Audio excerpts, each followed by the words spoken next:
तर त्याच्या बगल खोल असतात, ते तांदळाचे पोटले असे बगलमध्ये टाकले तर ते मध्ये दिसत पण नव्हती. काठी टेकत टेकत चालला, पण मनामध्ये हो रटत चालला भगवंताचं नाव. 2 मिनिटं आपण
जाते जाते मन में रटे कृष्ण रामा.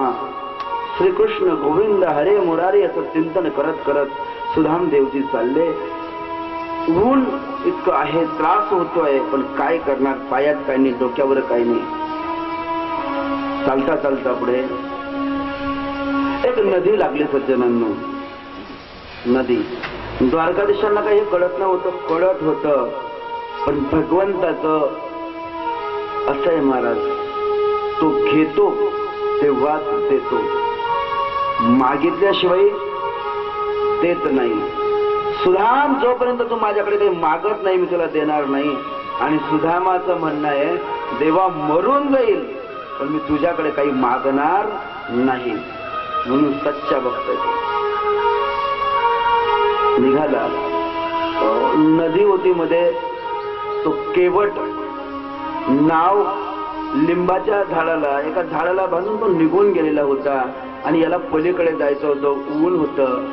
बघितलं, आला, बोले लो मुझे उस पार जाने का है, लेकिन यहाँ पे कोई केवट भी नहीं दिखाई देता. तो मेरे भगवान ने सोचा कि चलो आज मैं ही केवट बन जाता हूं। भगवान श्री कृष्ण स्वतः केवट झाले, केवट म्हणून तिथे आले आणि सुदाम्याशी बोलायला लागले, क्यों भाई ब्राह्मण, कहा जाना चाहते हो? अंतःकरणामध्ये तर सुदाम्याविषयी खूप आदर आहे। भैया कुछ नहीं, उस पार जाने का था, तो चलो बैठो, मेरी नाव है। आणि दोर सोडला, नावेत बसवलं सुधामदेवाला आणि नाव वल्लवतायत केवट।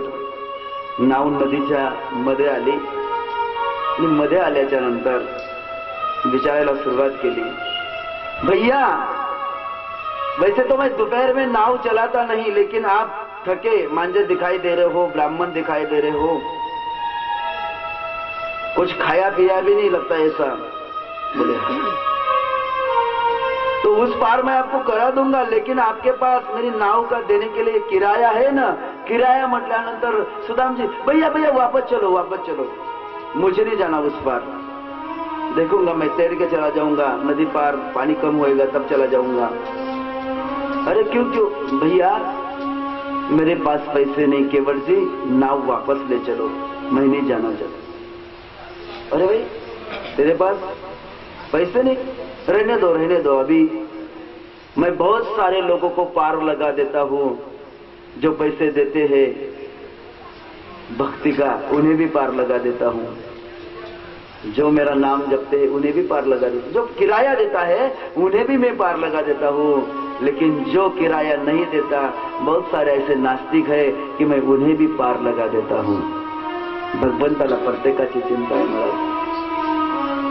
हे इंसान, तू मुझे मान या ना मान, लेकिन मैं तुझे मानूंगा क्योंकि तू मेरी बनाई हुई दुनिया में रहता है, तू माझा आहेस ना, तो पार पाडेल। भरपूर लोकांना असं पण मी पार करवतो, सांकेतिक भाषा तुला दे, चल।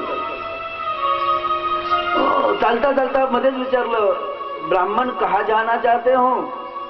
बोले भैया मैं द्वारका जा रहा हूँ, द्वारकाधीश से मिलने। हाँ हाँ द्वारकाधीश, जो वही जैसे भगवान कृष्ण कहते हैं, द्वारकाधीश कहते हैं द्वारिका का राजा है, क्या काम है उनसे? बोले द्वारकाधीश तो मेरे परम मित्र है, बोले मेरा लंगोटिया यार है। तो केवट जी भी हंसने लगे, बोले भैया तन पे नहीं लगता और चला कलकत्ता, द्वारकाधीश करेंगे। तो भगवान केवट हंसने लगे तो कन्हैया उस केवट से सुदाम जी कहने लगे, हे भाऊ हसू नकोस, माझा जो राजा है मित्र, माझा भगवान, माझा देव भक्ताची गरिबी आणि आमिरी पाहत नहीं। बहुत भोला है मेरा कन्हैया, वो भक्तों की आमिरी और गरीबी नहीं देखता, सारों के साथ एक जैसा ही व्यवहार करता है।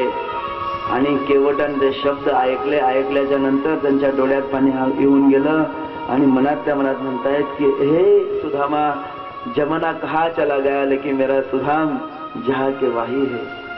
जमाना बदलून गेला पण माझा सुदाम जसाचा तसाच आहे म्हटलं, अजून गेला पलीकडे, जा सरळ ह्या रस्त्याने गेला की म्हटले द्वारिका पुढे लागेल। चालता चालता त्याला मृष्या आली, मृष्या आल्याच्या नंतर तो सुदाम खाली पडला, देवाने गरुडाला पाठवलं, उचल त्याला आणि बेशुद्ध अवस्थेत त्याला द्वारावती नगरीच्या बाहेर आणून टाकलं। बाहेर आणून टाकल्याच्या नंतर अचानक जेव्हा त्याला शुद्ध आली तर जाणाऱ्या येणाऱ्या लोकांची वर्दळ तो आवाज त्याने ऐकला आणि लो बोले, चलते चलते मुझे मृष्या आ गई, चक्कर आ गया, मैं नीचे गिर गया। तो यहाँ पे एक गांव आ गया, कब आया मुझे पता ही नहीं चला। रास्ते से जाने वाले एक आदमी से पूछा, भैया कौन सी नगरी है ये? बोले महात्मन, ये द्वारकाधीश भगवान श्री कृष्ण की द्वारावती नगरी है। बहुत प्रसन्न हो गए सुदाम जी, देखो मुझे चलते चलते द्वारावती आ गई, मुझे चक्कर आ गए, मैं गिर गया, मूर्छित हो गया, मुझे मालूम भी नहीं। बोले ठीक है भैया, यहाँ पे कहाँ है द्वारावती? द्वारावती का जो भगवान श्री कृष्ण का महल कहाँ है? तो उस आदमी ने दूर से ही दिखा दी उंगली और कह दिया कि देखो वो सबसे बड़ा मंदिर दिखाई दे रहा है, महाद्वार प्रवेश द्वार दिखाई दे रहा है, उसके ऊपर एक पताका लहरा रही है वही वही द्वारावती का प्रवेश द्वार है। आज भी अगर आप द्वारका जाओ तो मेरे द्वारकाधीश के मंदिर की सबसे बड़ी खासियत यह है कि उसके मंदिर के ऊपर जो झंडा होता है ना, पताका, ध्वज, वो आज भी लहराता है। आज भी आम्ही गेलो होतो ना तिथे दिवसातून 3 वेळा, आणि मंदिर इतकं उंच की असं वर जर बघायला गेलो तर डोक्यावरची टोपी खाली पडेल, इतकं उंच मंदिर। पण दिवसातून 3 वेळा भगवंताच्या मंदिराचा झेंडा हा बदलवला जातो महाराज। द्वारकेला जर गेला तर मन प्रसन्न होतं द्वारकाधीशाला पाहिल्याच्या नंतर। आम्ही 2 वेळा तिथे कथा केली। सज्जनांनो, त्या प्रवेशद्वाराच्या दिशेने सुधामजी चालायला लागले। तिथे द्वारपाळ होते आणि त्या द्वारपाळांशी बोलायला लागले की मला मध्ये जाऊ द्या। द्वारपाळ म्हटले थांबा बाबा, जाता येणार नाही। कुठे चाललास ब्राह्मण? अरे म्हटले भगवान श्रीकृष्णांना भेटायचं आहे, तो माझा मित्र आहे। तर ते हसायला लागले। जीवनामध्ये गरिबी कोणालाच येऊ नये। गरिबाला लोक हसतात महाराज, गरिबी शत्रूला शोधता येऊ नये। गरिबी इतकी वाईट आहे, मी गरिबी चांगली जवळून न्याहळली आहे। अरे शेतामध्ये जर बाया कामाला गेल्या, जी बाई गरीब असेल ना तर ती गरीब बाई बाजूला जेवायला बसते, कारण की तिच्या भाकरीवर, शिळ्या भाकरीवर चटणी असते, त्या चटणीवर तेल सुद्धा नसतं। आणि श्रीमंत लोक एवढे भारी की ज्यांची परिस्थिती चांगली ते एवढे भारी, ते काही देतील पण तर बराबरीच्या माणसांना देतील का? इकडे एक चपाती दिली की तिकून कण्याची भाकर मिळेल म्हणून, आपण यांना बोर दिलं तिकून आवडा मिळेल म्हणून। एक बंगलावाला दुसऱ्या बंगलावाल्याला देतोय, झोपडीवाल्याकडे कोण बघतोय महाराज? कोणी बघत नाही। गरीब एवढी वाईट आहे की ती बाई, जुन्या बायांना माहितीये कामाला जर गेल्या शेतामध्ये तर गरीबाकडे कोणी बरं पाहत नाही महाराज। अरे मी तर म्हणतो गरिबी माणसाला येऊच नाही। गरीबाला असं वाटतं की मरत असताना सुद्धा त्याला खूप यातना होतात। गरीब माणसाला असं वाटतं की मेलेला माणूस बरा। मी युक्ती सांगतो, एक उक्ती सांगतो, मी वाचलेली आहे कुठेतरी, वाईट वाटलं मला, अंतकरण भरून आलं। एक गरीब माणूस गावामध्ये गेला, त्याला फक्त सावलीत बसायचं होतं, तर गरीब माणसाला कोणी आपल्या गॅलरीच्या त्या बाहेरच्या सावलीत सुद्धा कोणी बसू दिलं नाही। मंदिरातून लोकांनी हाकलून दिलं। मंदिर मस्जिद कशामध्ये त्याला बसायला जागा नाही। गावातल्या चौकात तो बसला बिचारा, तर कुत्रे त्याच्या मागे भुंकतायत, सुटतायत, त्याचा लचका धरायला पाहतायत। अरे कुत्रे गावात फिरू देत नाही, माणसं अंगणात बसू देत नाही, मंदिरात बसायला जागा नाही, शाळा कॉलेजचे गेट त्या ठिकाणी बंद असतात। काय करावं? मी काय करू? मला जेवण नको, मला काही खायचं नाही, मला फक्त आराम करायचा आहे, थोडासा आराम करायचा आहे, मला सावलीत बसायचं आहे। फिरता फिरता संध्याकाळ झाली। अरे आता तर लोक म्हटले हा कोणीतरी चोर असेल म्हणून त्याला चल निघ पुढे, निघ पुढे, निघ पुढे, असं करत करत सज्जनांनो तो माणूस स्मशानभूमीमध्ये आला।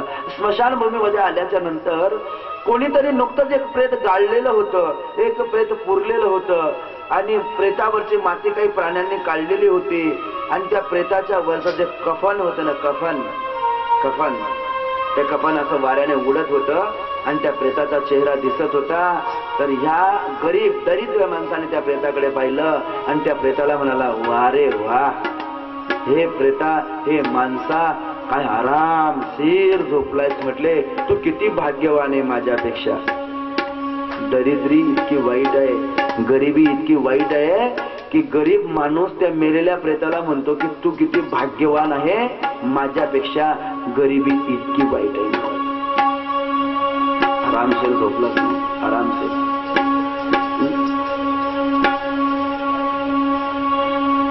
म्हणून ही जीवनामध्ये कोणावरही येऊ नये महाराज, कोणावर येऊ नये। गरीब माणूस जर मेला, मेल्याच्या नंतर सज्जनांनो त्याचं जे प्रेत असेल ना, तर त्या प्रेताला ठेवायला गर्दी कमी असते, आणि असतेही तर लोक त्याच्या चांगल्या विषयी काही त्या ठिकाणी बोलत नाही। हो, गरीब होता, हे होता, ते होता, अमुक होता, त्याच्या नशिबाने ते गरीब आलेले, काही काही तर अभद्र त्या ठिकाणी बोलतात। मरताना सुद्धा त्याला सुख नाही आहे, इतकी गरिबी वाईट। परिस्थिती वाईट होती हो. म्हणजे त्याच्या चांगल्या विषयी त्याच्या परिस्थितीविषयीच त्या ठिकाणी बोललं जातं. कदाचित प्रेताच्या बाजूला त्याचा आत्मा असेल तर त्याला दुःख होतं. या भी सताने चले आए, किसने मेरा पता बता दिया, मैं तो सोया था कब्र में ओढ़ के कफन. यहाँ भी सताने आ गए, किसने पता बता दिया, यहाँ भी सताने आ गए, किसने पता बता दिया, यहाँ भी सताने आ गए, किसने पता बता दिया. कव्वाली. मैं तो सोया था कब्र में ओढ़ के कफन. तिथे सुद्धा लोक त्रास, इतकी गरीबी वाईट. बोले ब्राह्मण भूखे मारे तेरी मती मारी गई है, द्वारकाधीश कहा और तू कहा. जा बोले अन्न क्षेत्र चालू है वहां पे, अन्न क्षेत्र में जाके कुछ खा पी ले, तेरी मति सुधर जाएगी. और सुबह द्वारकाधीश ब्राह्मणों को सुवर्ण का दान करते हैं.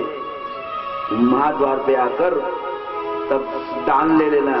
भैया क्षमा करो, मैं तो दान लेने नहीं आया हूँ और क्षेत्र का अन्न मैं कभी खाता नहीं, मैं द्वारकाधीश से मिलने आया हूँ, मुझे जाने दो.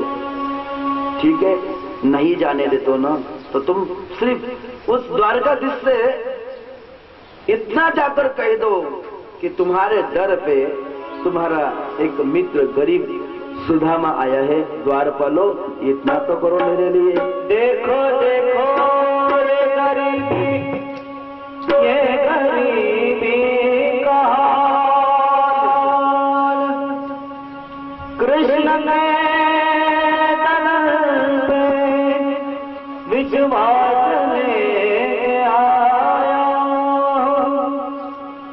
मेरे बचपन का यार है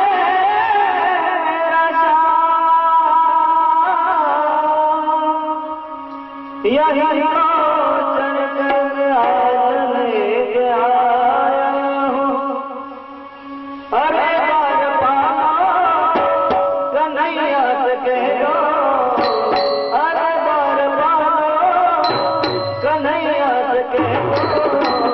के दर पे